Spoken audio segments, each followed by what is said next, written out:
Hi everyone, and welcome to the Franchising Matters video series brought to you by Reshift Media. My name is Steve Bjors, and I'll be your host. Today, I'm joined by Lou Gervasi, who's the Director of Development and Member Services at the Canadian Franchise Association.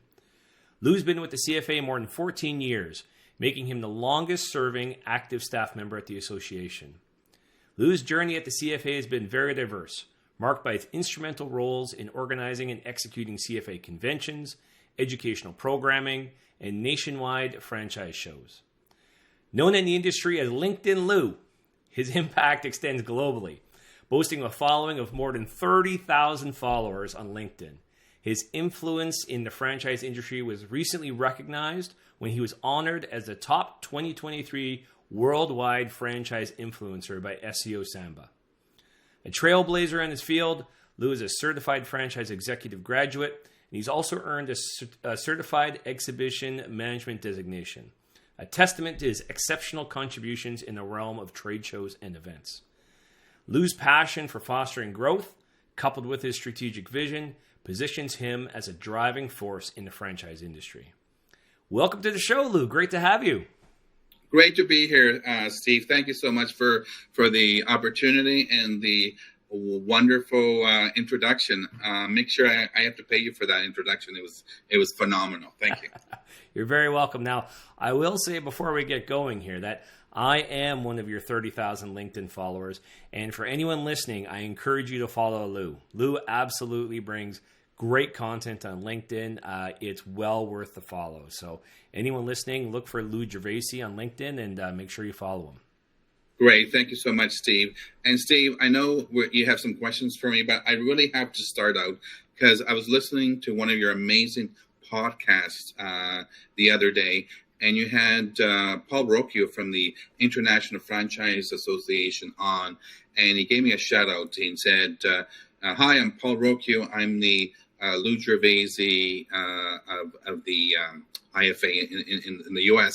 Well, Paul, if you're listening, I know you're going to be listening in when this podcast is officially on air and on YouTube. Paul, for our international international listeners, and I know you have tons of them that are going to be listening into this podcast, Steve. For those that don't know me, I'm the Paul Rocchio of Canada. All right, so just wanted to put that out there. I think Paul's getting the better end of that trade, Lou. No, just saying. Well, couldn't be happier to have you here, Lou.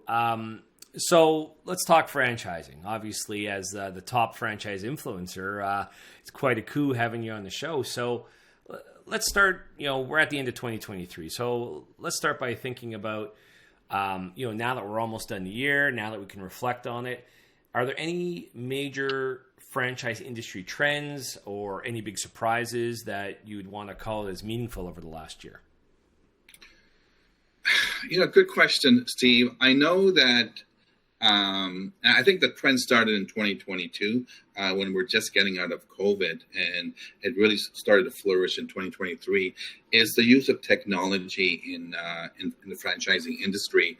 More franchises are using technology to make things easier for, whether it be computers or robotics, to help them with the work and really to make the end user or to make the customer happy. So that's something that I've seen during the 2023 season.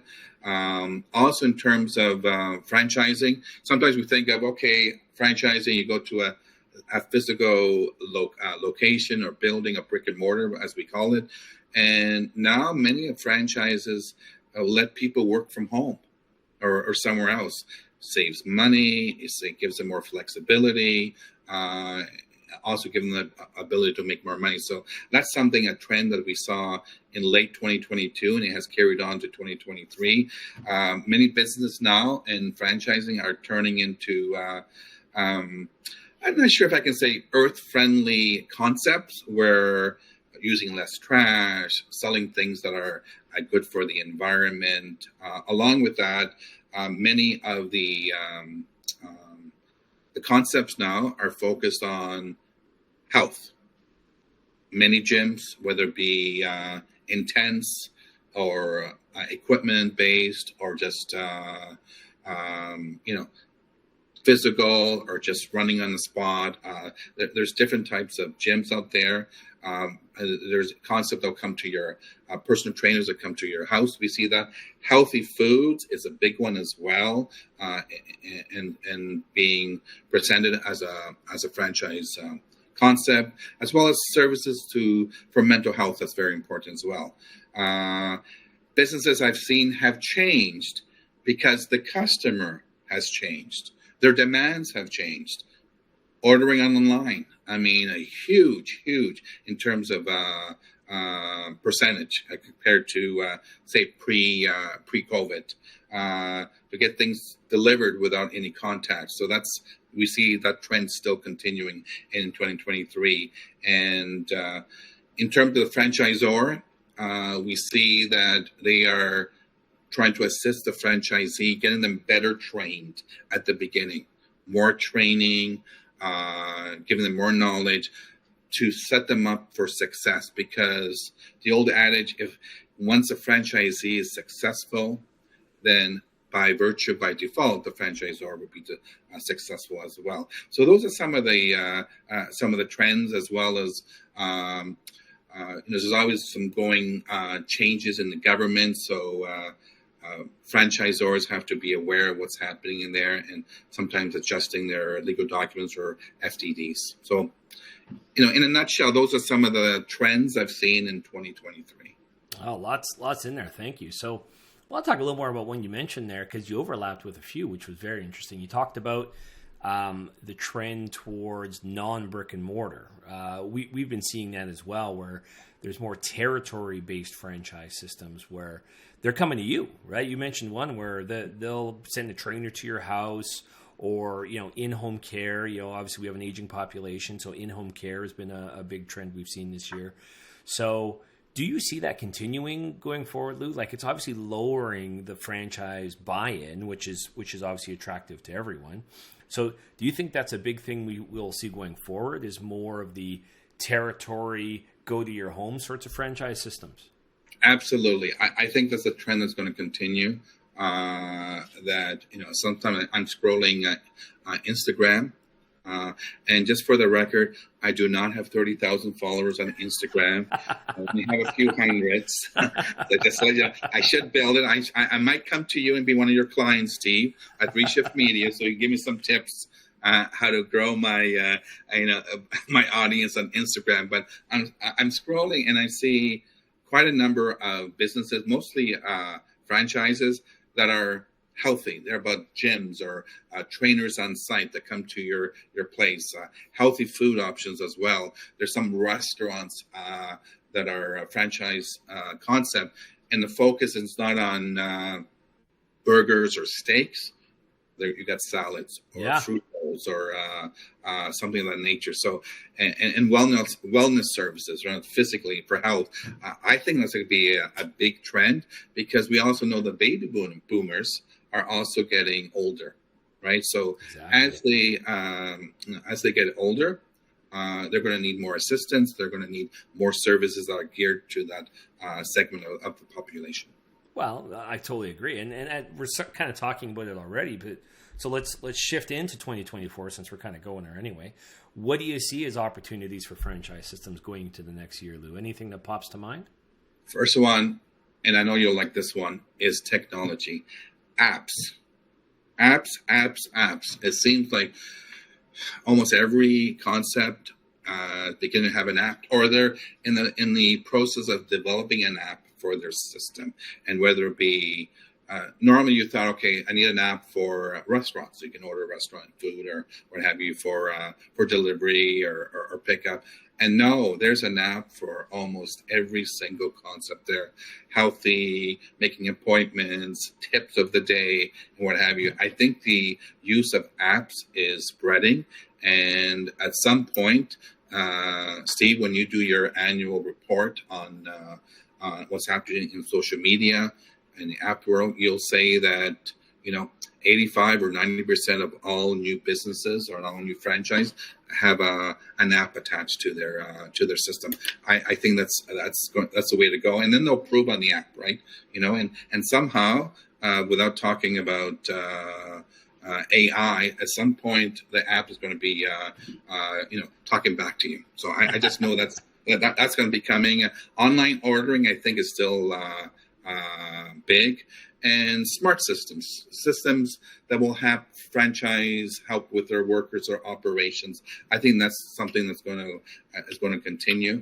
I think there's a lot of pressure as well from the government in terms of sustainability, in terms of energy and the environment, and not actually putting a dent in the profits of the systems, but more getting the franchises to look a different way, to look at things differently and how they can be more energy efficient, use fewer resources. I think that's going to continue.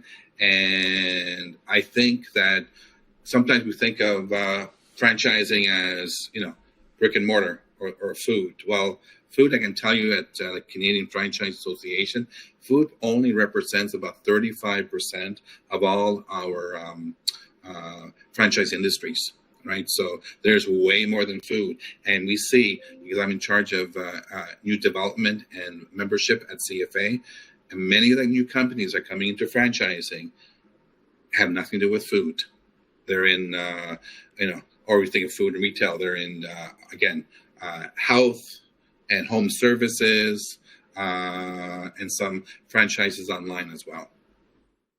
So now you mentioned a couple of interesting things going into next year there, Lou, in terms of technology. I remember how we used to talk all the time about when would mobile overtake desktop, and we're well past that now. The average website gets well more visitors on mobile, and people are conducting business on their phones all the time. So I agree with you that apps are going to continue to grow, and online commerce will certainly continue to grow. And as much as COVID was uncomfortable for everyone involved, it did force all of us, particularly those of us here in North America, to accelerate our adoption of home delivery and e-commerce. So I think those are well called out. And e-commerce and delivery, it's not just for food anymore, as you rightly said. You mentioned a whole pile of home businesses or territory-based businesses where delivery and bringing the services to people, as people get more busy, as people are getting back to the office, as people have their kids back in events, it seems like everyone's busier than ever. So those types of businesses in 2024 seem poised to thrive. Yeah, and Steve, I'm not sure if you noticed, because I know you have some international clients as well throughout the world, Australia, Europe. I'm putting a plug in for you, by the way. Thank you, Lou. Thanks. Okay. Payback for the great intro you did for me. But we're finding there's quite a number of Canadian brands, franchise systems, that are actually looking to expand their products or their services overseas. Go to international, whether it be down in the U.S., because for many it makes a natural progression. Just go down from Niagara Falls over, and you're in Buffalo, and you're in the U.S., same language, similar culture, etc. Or some will go across the pond, whether it be Europe, starting with the U.K. area, and offering their services or their cuisine to the Europeans. We see that quite a bit. And when they're there, they adapt. Okay, so I'll give you a really quick example, because I know we're probably, I'm not sure how our time's going here, but just give you an example. Take your time. So I was in Portugal this last summer in August, and I went to a local McDonald's. So I had homemade soup at McDonald's. And then I had a choice. I looked at, I could have had beer or wine. Nice. Okay. No, I didn't have either, but it's kind of adapting to cultures in other lands and what have you. So it gives a great opportunity to homegrown franchises when they're ready to expand and expand to other areas. Then they can adapt some of their whether it be food or their services to what's important for the people in those countries. Well said again. So So we've talked a lot about the opportunities in 2024. Any red flags, anything you're worried about that you want to highlight to franchise systems going into next year? Okay, good question. Because my dad used to say, "Let's hope for the best, but plan for the worst, just in case." Right, and usually it's not either extreme; is somewhere in the middle. Right. So really, the first thing pops in my mind is the economy, the uncertainty. Yeah. COVID was COVID. We know what happened there. And then we thought, okay, and even though some of our members and some of the franchise systems actually did very well during COVID, they saw double-digit numbers and increase in revenues during COVID because they were prepared. Perhaps they had drive-through or pickup or delivery services, or they were one of those services that were required during the COVID time. Services, yeah. Services that weren't closed and what have you. But as we're going now and we finish 2023, 24, and we think, okay, whether it be in Canada or even the US, our interest rates are high. Right. So when they're high, the cost of borrowing is higher and everything. So, the economy can make it more difficult, more harder for businesses to grow or make money in a certain way. Now, on the flip side, when the economy is struggling, when there's issues, or when we're perhaps in a so-called recession or in a recession, usually what happens is searches for self-employment or new businesses just go off the charts. Yeah. All right. And I remember about a year ago, actually, Steve, I was on one of your segments. I was listening, and I think you had mentioned that the searches for self-employment were like 200 or 300% higher.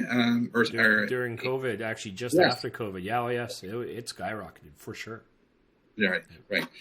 And we also, one of the other things is technology is great. We talked about apps and online services or online ordering, but technology changes so fast, so quickly that businesses have to spend money or organize in their operations how they can keep up.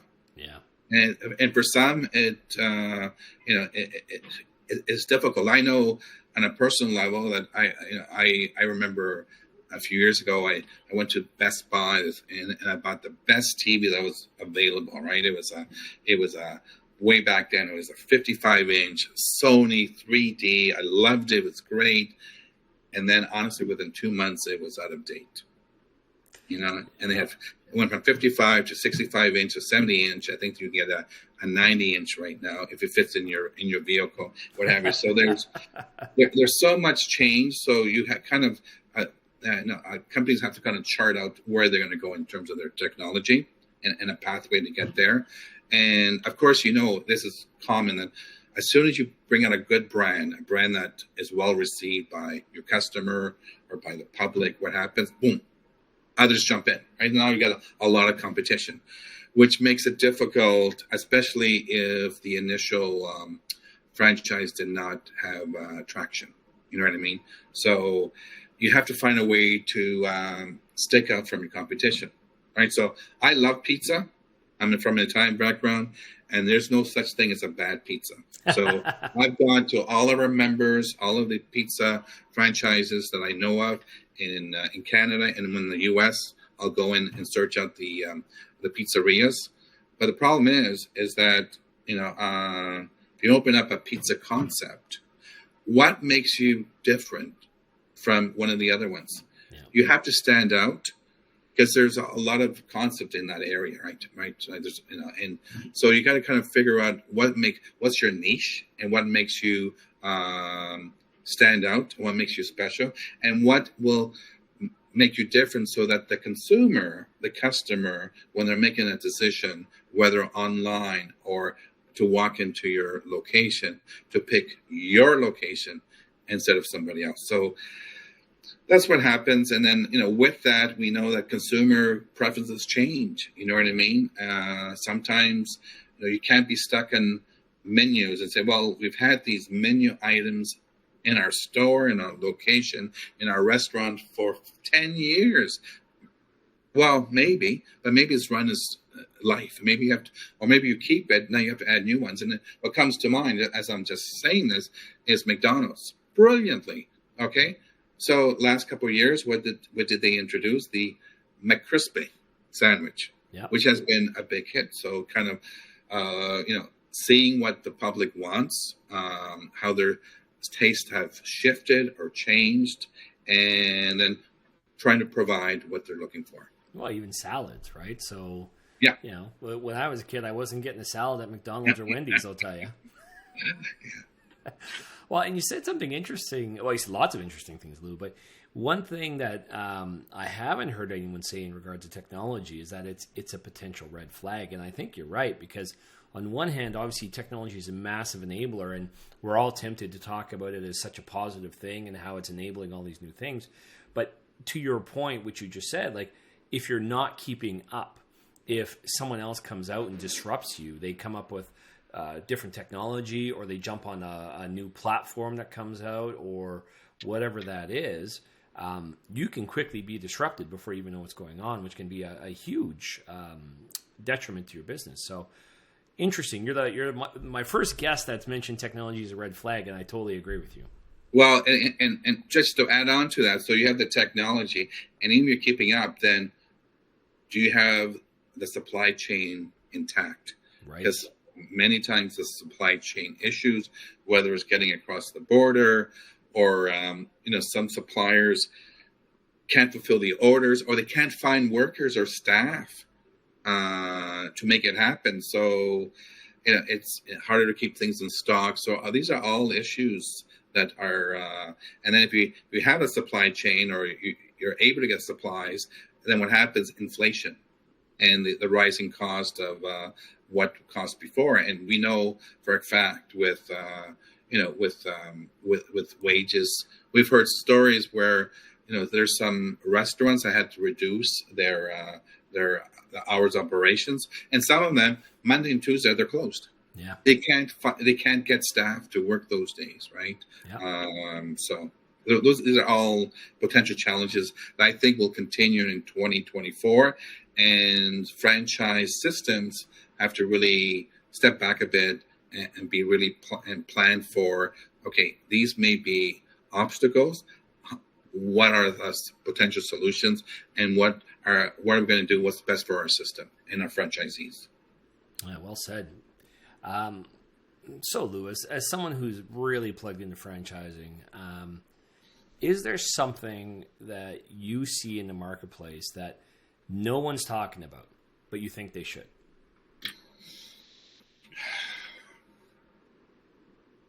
That's a good question. So you may be surprised by me saying this. I think mental health support for franchisees is very important, because we always think, well, this person has some mental health challenges because they're doing this or they're doing that.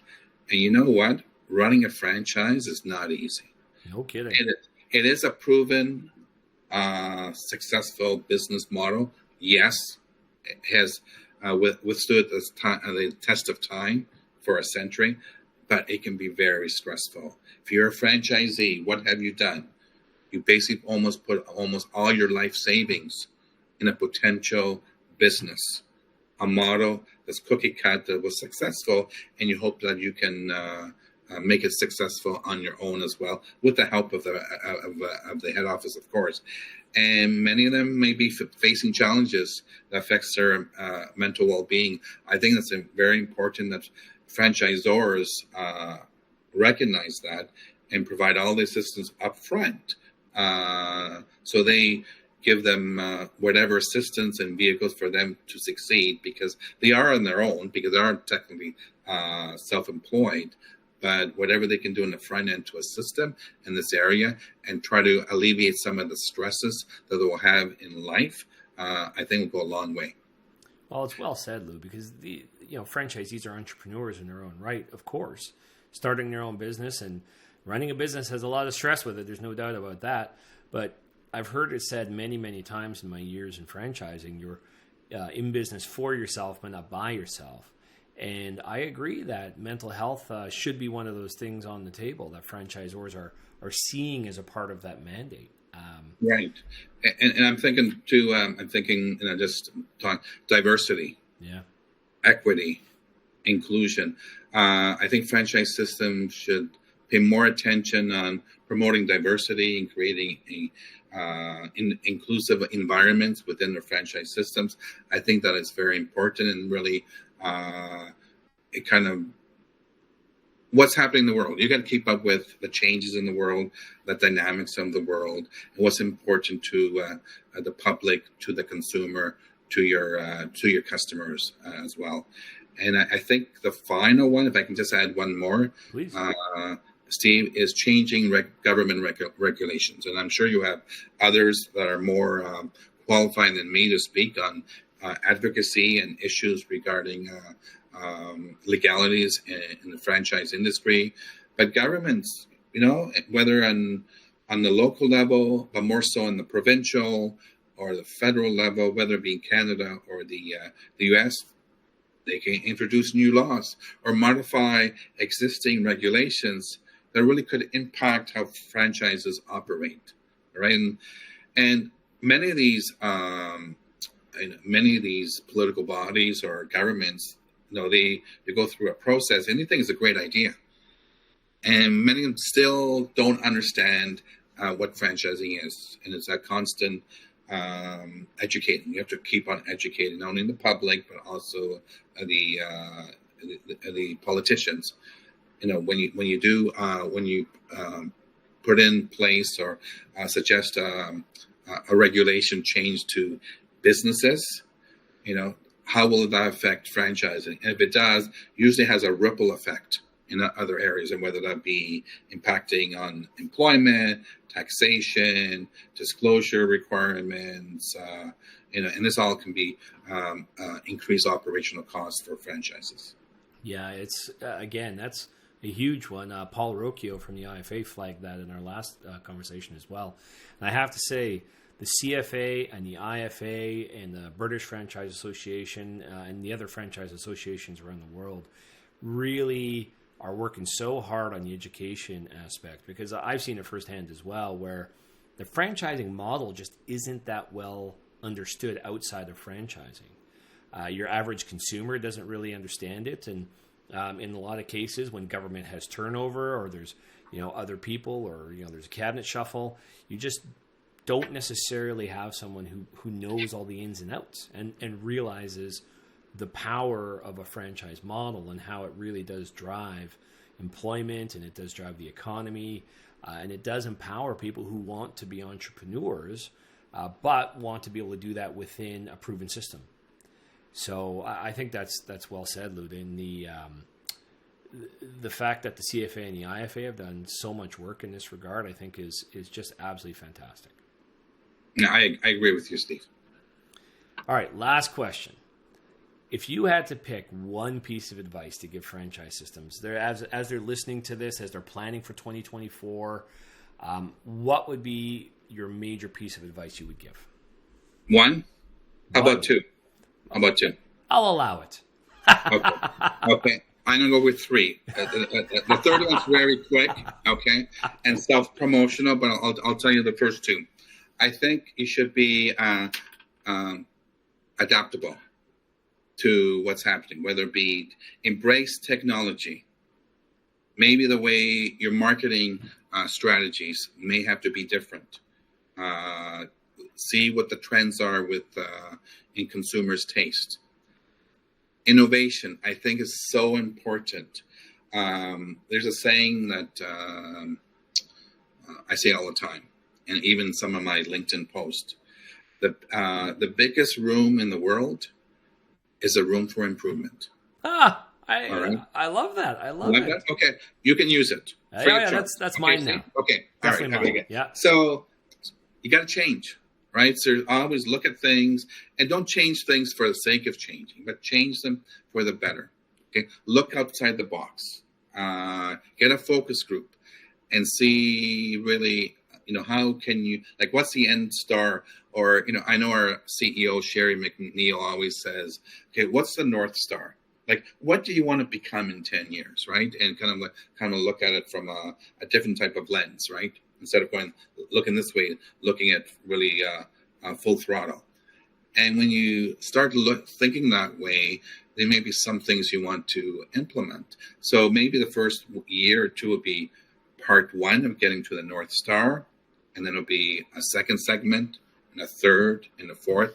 You don't have to go from start to finish all at once. So that's something very important, to be adaptable, look at innovation, and really thirdly, if you haven't joined CFA, please do so. Give me a call. Send me a note on LinkedIn. Happy to get you involved, because if you're having anything to do with franchising in Canada, then you must be part of the second largest franchise community in the world, next to the U.S., and we would be happy to have you on board.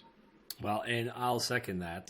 Reshift Media is a long-term member of the CFA, and I can say for any franchise systems or suppliers in Canada, the CFA is an amazing organization to be a part of. So I will certainly second that. Awesome. Thank you so much, Lou. Really appreciate you sharing your time, your thoughts, your insights. Thanks to everyone who listened in today. If you haven't done so already, I encourage you to click the like and subscribe so you can stay up to date with our podcasts. Thank you again, Lou, for your time. Thank you to everyone who listened. And everybody, I hope you have a great day. Thank you, Steve. Appreciate it.